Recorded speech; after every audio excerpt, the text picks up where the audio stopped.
Selamat datang di perkuliahan daring mata kuliah Fisika Dasar 1. Kali ini kita akan masuk ke topik yang baru yaitu termodinamika yang akan membahas tentang kalor, temperatur, dan teori kinetik gas. Bab ini akan diawali dengan materi tentang skala dan satuan temperatur, kemudian pemuaian linier atau panjang, dan volume. Materi kali ini akan disampaikan oleh saya sendiri Nur Hasan dari Fakultas Matematika dan Ilmu Pengetahuan Alam ITB. Nah, berikut ini adalah referensi utama yang digunakan yaitu Halliday, Resnick, kemudian Kastel, dan Giancoli. Pokok bahasanya adalah meliputi pertama pendahuluan, kemudian skala dan satuan temperatur, disambung dengan pemuaian linier atau panjang, dan kemudian yang terakhir adalah pemuaian volume. Nah, berikut ini adalah tujuan pembelajaran, yaitu mengenai konsep temperatur, kemudian bisa menerapkan pemuaian panjang, dan terakhir adalah mengerti dan dapat menerapkan tentang pemuaian volume. Sebagai pendahuluan, kita perhatikan gambar-gambar di bawah ini. Gambar yang pertama ini adalah pengukuran temperatur tubuh manusia, yang salah satunya tentu berguna untuk mengecek kesehatan kita. Kemudian gambar di bawah ini adalah terkait dengan pemuaian zat padat.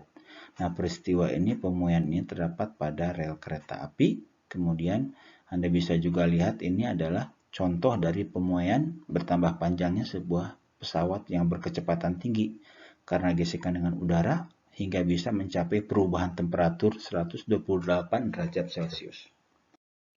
Kita mulai dari definisi termodinamika dan temperatur. Termodinamika ini merupakan ilmu yang mempelajari tentang energi termal, sering disebut sebagai energi dalam dari suatu sistem. Nah, salah satu konsep utama dari termodinamika itu adalah temperatur. Apa itu temperatur? Temperatur merupakan kuantitas yang berhubungan dengan kadar panas ini atau dingin suatu benda atau sistem. Pada umumnya, temperatur ini diukur pada skala Kelvin. Hubungan antara skala Kelvin dan skala derajat Celcius itu dinyatakan oleh persamaan di bawah ini, yaitu Tc sama dengan Tk min 273,15 derajat, di mana Tc adalah temperatur pada skala derajat Celcius, sedangkan Tk adalah temperatur pada skala Kelvin.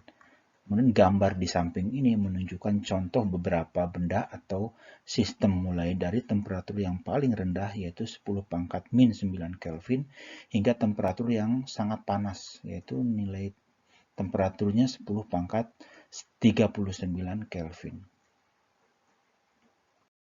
Oke, kita masuk ke materi tentang termometer gas bervolume konstan. Termometer merupakan alat untuk mengukur suhu atau temperatur. Nah, gambar di samping ini menunjukkan termometer gas bervolume konstan yang terdiri dari lingkungan. Ini yang akan kita ukur temperaturnya, misalkan bertekanan P. Kemudian dalam bejana ini ada tabung berisi gas yang terhubung dengan sebuah pipa manometer berisi merkuri yang berwarna hijau tua ini. Di sebelah kanan itu ada reservoir dengan simbol R. Kemudian ada tekanan P0. Dilengkapi dengan skala, di sini ada titik 0. Termometer ini didasarkan pada tekanan yang terukur dengan mempertahankan volume gas konstan. Nah, tekanan gas ini diukur dari ketinggian H ini dengan cara menaikkan atau menurunkan reservoir R ini. Di mana lever merkuri pada lengan kiri, ini yang ini, dari pipa U ini selalu ditempatkan pada posisi nilai 0 pada bacaan skala untuk volume gas bernilai konstan. Ketika alat ini kita gunakan untuk berbagai temperatur, jadi temperaturnya kita ubah-ubah, kemudian kita catat tinggi H-nya, yaitu tekanannya, maka akan diperoleh grafik seperti ditunjukkan pada gambar 1 di samping ini. Kita lihat jika dilakukan ekstrapolasi dari kurva ini, maka akan diperoleh temperatur min 273,15 derajat Celcius atau 0 Kelvin pada tekanan yang hampir menuju 0. Nah, nilai temperatur ini yaitu min 273,15 derajat Celcius atau 0 Kelvin kita kenal sebagai temperatur 0 mutlak. Nah, begitu juga kita lihat di gambar 2, jika kita gunakan gas yang berbeda-beda untuk mengukur temperatur di titik didih air, dalam hal ini kita gunakan gas nitrogen, hidrogen, dan helium, maka pada tekanan mendekati 0, temperatur memiliki nilai yang sama untuk setiap gas ini, yaitu menuju ke titik 373,12 Kelvin. Berikutnya adalah konversi temperatur. Cara mengkonversi temperatur dalam hal ini adalah contohnya dari derajat Celcius ke Fahrenheit. Nah, kita memerlukan data sebagai berikut. Temperatur titik beku air adalah 0 derajat Celcius atau 32 Fahrenheit. Kemudian temperatur titik di air adalah 100 derajat Celcius atau 212 derajat Fahrenheit. Nah, berdasarkan data ini kita bisa menghasilkan beda skala untuk masing-masing termometer, yaitu pada skala Celcius kita dapatkan 100 skala, sedangkan pada termometer Fahrenheit kita dapatkan 180 skala.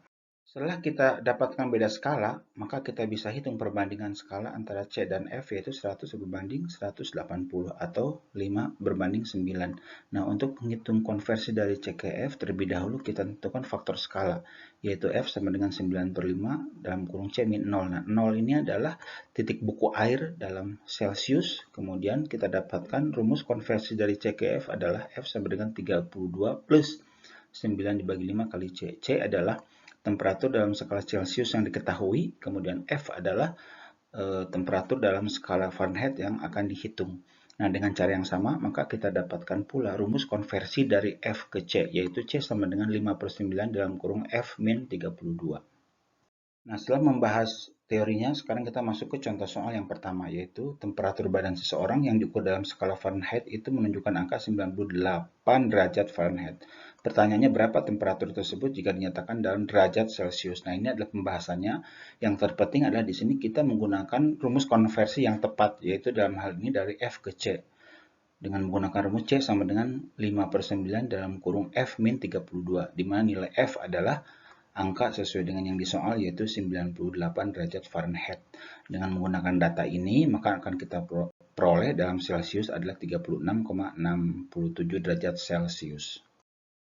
Sekarang kita masuk ke contoh soal yang kedua, yaitu dua termometer, yaitu X dan Y.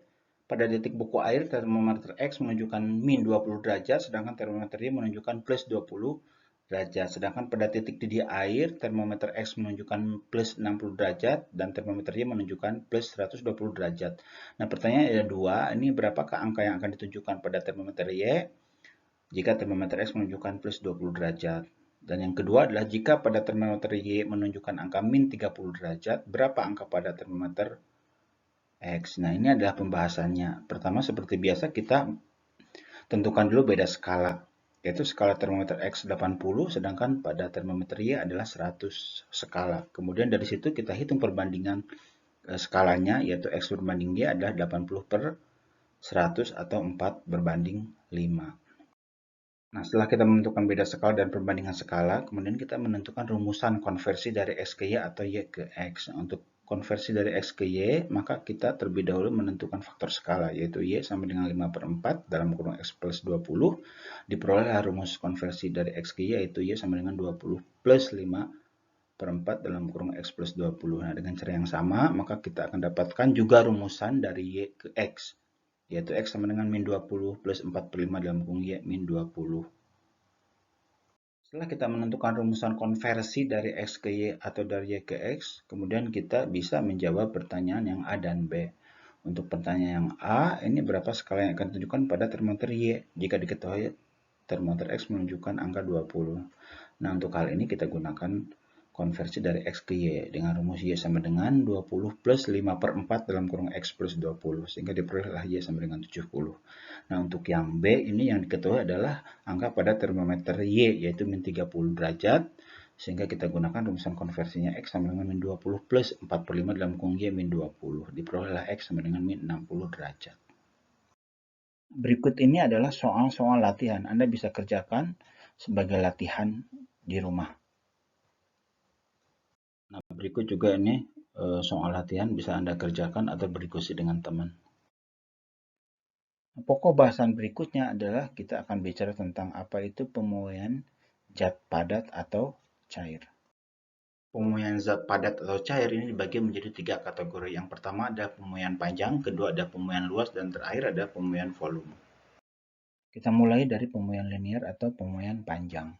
Pemurnian linear ini merupakan sifat dari bahan, di mana bahan tersebut akan mengalami pertambahan atau pengurangan panjang, atau dengan kata lain perubahan panjang, ketika temperaturnya berubah. Tentu ketika perubahan temperatur itu turun, maka bahan tersebut akan mengalami pengurangan panjang dan sebaliknya. Ya. Misal, sebuah bahan memiliki panjang mula-mula L0, lihat gambar di bawah ini. Nah, panjang mula-mula L0 ini pada temperatur awal T0 derajat Celcius. Kemudian karena pemanasan, maka temperatur ini naik menjadi T derajat Celcius.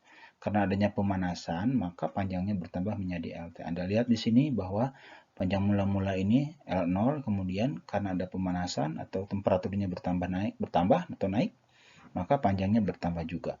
Nah, pertambahan panjang ini didefinisikan sebagai berikut. Delta L, ini perubahan panjang, itu sama dengan L0 adalah panjang mula-mula kali koefisien atau konstanta alfa kali delta T.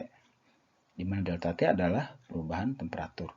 Jadi alfa ini adalah koefisien muai panjang, satuannya 1 per derajat Celcius atau 1 per Kelvin. Delta L perubahan panjang, satuannya meter tentu. Kemudian delta T ini merupakan perubahan temperatur. Oke, kita lanjutkan, masih pemulihan linear. Nah, dengan menggunakan perubahan panjang yang kita dapatkan rumusnya pada slide sebelumnya, maka kita dapatkan panjang akhir pada temperatur T derajat Celcius adalah LT. LT ini adalah panjang akhir, itu sama dengan panjang mula-mula L0 ditambah delta L. Kalau kita substitusikan rumus delta L, maka akan kita peroleh rumusnya yaitu L0 plus L0 kali alfa kali delta T. Ya, di mana LT adalah panjang akhir pada temperatur akhir T, kemudian L0 panjang mula-mula, dan delta T ini adalah temperatur akhir dikurangi temperatur awal, satunya derajat Celcius. Nah, tabel ini menunjukkan nilai koefisien muai panjang, yaitu alfa, dan koefisien muai volume, yaitu beta, untuk berbagai jenis bahan atau material, baik padat, jenis solid, maupun yang cairan. Nah, tabel ini tentu dapat Anda gunakan untuk menyelesaikan soal-soal yang ada di video ini. Berikut ini adalah contoh soal yang pertama. Jadi dua buah bahan berbentuk lempengan ini pada temperatur awal yaitu 25 derajat Celcius, panjang masing-masing bahan itu 4 meter.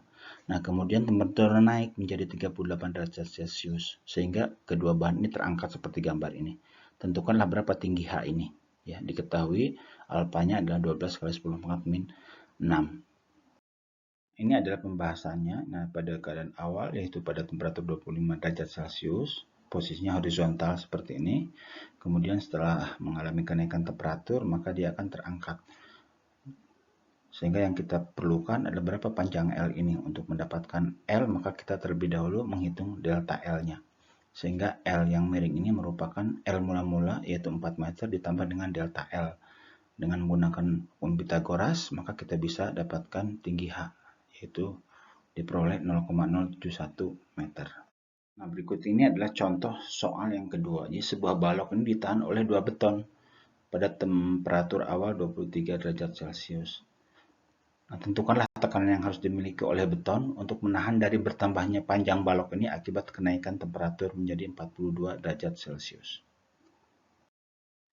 Berikut ini adalah pembahasannya. Yang pertama harus dimengerti adalah bahwa pertambahan panjang dari beton ini bisa disebabkan oleh dua kejadian. Yang pertama karena menaiknya temperatur, yang kedua itu karena adanya tekanan atau gaya persatuan luas. Nah, akibat adanya kenaikan temperatur, maka delta L atau pertambahan panjang itu sama dengan alfa kali L0 kali delta T, sesuai dengan teori pemuaian linear yang sudah kita dapatkan di slide sebelumnya. Nah, kemudian agar dia dapat menahan akibat oleh bertambahnya panjang sebagai akibat dari kenaikan temperatur, maka diperlukan tekanan yaitu gaya persatuan luas sama dengan Y delta L per L0. Kemudian kita substitusikan delta L dari perumusan pemuaian panjang ini ke perumusan tekanan akibat oleh adanya gaya persatuan luas, sehingga kita peroleh tekanannya sama dengan Y kali alfa kali delta T, di mana Y adalah modulus yang, alfa ini adalah koefisien muai panjang, dan delta T itu adalah perubahan temperatur. Nah, dengan memasukkan nilai masing-masing ini, maka kita peroleh tekanannya sama dengan 2 kali 10 pangkat 11 kali 12 kali 10 pangkat min 6 kali dengan perubahan temperatur akhir dikurangi temperatur awal yaitu 19 derajat Celcius. Sehingga kita peroleh tekanannya adalah 4,56 kali 10 pangkat 7 Newton per meter kuadrat. Nah, berikut ini adalah soal latihan. Jadi Anda bisa kerjakan sendiri atau berdiskusi dengan teman Anda ya. Untuk mengerjakan soal-soal ini Anda bisa dapatkan atau bisa gunakan koefisien muai panjang itu pada tabel yang sudah diperlihatkan di slide sebelumnya. Sekarang kita masuk ke pokok bahasan yang terakhir yaitu pemuaian volume. Nah, pada dasarnya pemuaian volume itu hampir sama dengan pemuaian panjang atau pemuaian linear. Ya. Jadi pemuaian volume ini merupakan bertambahnya atau berkurangnya volume suatu material itu bisa padat atau cair akibat karena perubahan temperatur. Ya tentu jika temperaturnya berkurang, maka volumenya akan berkurang juga. Dan sebaliknya ketika temperaturnya naik, maka volumenya juga akan bertambah. Nah, perubahan volume ini hubungannya dengan perubahan temperatur, kemudian volume awal, dan suatu konstanta ini dinyatakan dalam persamaan berikut ini.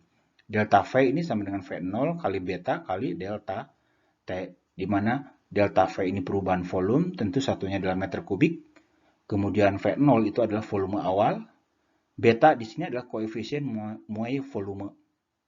Satuannya 1 per derajat Celcius atau 1 per Kelvin. Kemudian delta T itu sendiri adalah perubahan temperatur. Temperatur akhir dikurangi temperatur awal. Nah, ada hubungan antara alfa, yaitu koefisien muai panjang, dengan beta, koefisien muai volume, yaitu beta sama dengan 3 kali alfa. Nah, berikut ini adalah contoh soal materi pemuaian volume. Ya. Sebuah mobil dapat mengangkut bahan bakar minyak, berarti ini cairan, ke sebuah kota A dengan kapasitas mobil itu sendiri adalah 37.000 liter. Mobil tersebut diminta untuk mengirimkan bahan bakar yang sama ke sebuah kota B yang memiliki temperaturnya itu 23 Kelvin lebih rendah dari kota A. Nah, berapa liter bahan bakar minyak tersebut yang dapat dikirim ke kota B? Nah, diketahui koefisien muai volume bahan bakar adalah 9,5 kali 10 pangkat min 4 per derajat Celcius. Berikut ini adalah pembahasannya. Jadi, soal ini sebenarnya tidak terlalu sulit karena kita bisa menghitung delta V-nya, perubahan volumenya akibat oleh perubahan temperatur. Nah, berdasarkan soal ini, kota B itu memiliki temperatur lebih kecil dibandingkan kota A. Oleh karena itu, maka perubahan temperatur delta T-nya di sini adalah negatif. Negatif 23 Kelvin. Dengan menggunakan rumus delta V sama dengan V0 kali beta kali delta T, maka akan kita peroleh penyusutan atau berkurangnya volume itu sebesar min 808 liter atau 808 liter. Tanda negatif di sini menunjukkan bahwa volumenya berkurang. Nah, karena yang ditanyakan adalah volume total yang dapat diangkut ke kota B, dengan adanya temperatur yang menurun, maka tentu volumenya juga akan berkurang. Sehingga volume yang bisa diangkut oleh mobil tersebut ke kota B itu adalah 37.000 liter dikurangi 808 liter. Jadi volumenya adalah 36.192 liter. Nah, berikut ini adalah soal latihan. Anda bisa kerjakan soal-soal ini baik sendiri atau berdiskusi dengan teman-teman Anda. Nah, tentu Anda bisa gunakan tabel pada slide sebelumnya untuk mengetahui koefisien muai panjang maupun koefisien muai volume. Demikianlah video untuk materi tentang temperatur dan pemuaian. Terima kasih banyak telah menonton video ini. Semoga bermanfaat dan dapat meningkatkan pengetahuan kita tentang materi perkuliahan Fisika Dasar 1. Sampai bertemu pada video berikutnya dengan materi yang berbeda.